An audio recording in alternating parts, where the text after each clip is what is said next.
आज हेउछि ओडिया नववर्ष महाविषुव पणा संक्रांति। आज कटकर विभिन्न स्थान में ओडिया नववर्ष पालन संघ पथचारी मानू दहीपणा ठंडा पानीय जल वितरण करा।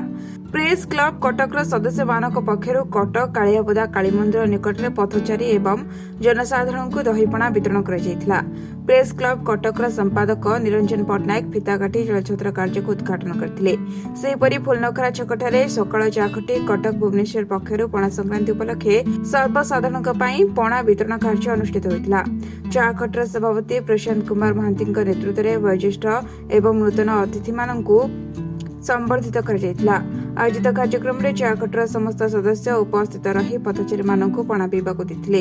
लक्षेश्वर मंदिर सम्मुख जातीय राजपथ कड़े उम्फेड कॉलोनी प्रशांत बेहरा नेतृत्व में युवक मैंने रास्तार जाऊा लोक दहीपणा प्रदान करते।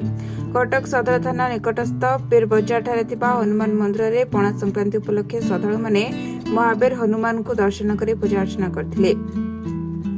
एठारे श्रद्धालु मानक पणार व्यवस्था करा। हनुमान निकट में मानसिक रखिथिबा श्रद्धालु माने छेना दही क्षीर कदली नड़िया आदि आनी हनुमान पाखरे पहुंचाइथिले। एही सब द्रव्य पणा करा 2000 ऊर्ध्व लोकंको पणा वितरण करा।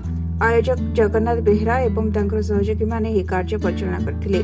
कटकरू अमूल्य बारिंग रिपोर्ट शपथ न्यूज।